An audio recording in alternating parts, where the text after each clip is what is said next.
In today's video, I'll teach you how to use Wheel of Fortune in StarPets. First of all, launch open any browser of your choice. You can see over here I've opened Google. So what you have to do is click on the search bar and type in starpets.gz, press enter.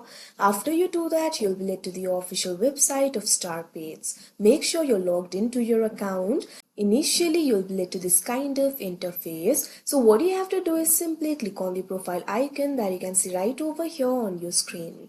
Now you'll be able to find various options over here. At first, you'll be able to find this option for Wheel of Fortune. What you have to do is click on it. Now once you do that, you'll be able to use the Wheel of Fortune.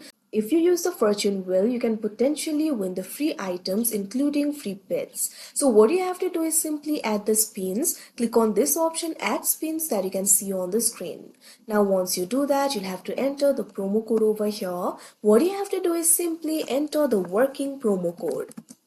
Once you enter it, what you have to do is click on this option activate promo code that you can see on the screen. Now if your promo code is correct, it will be activated and you'll be able to get more spins. After you do that, simply spin the fortune wheel and you'll be able to win the free items. So like this, you'll be able to use fortune wheel. So that is how you use Wheel of Fortune in StarPets. I hope you found this video helpful. Thank you for watching.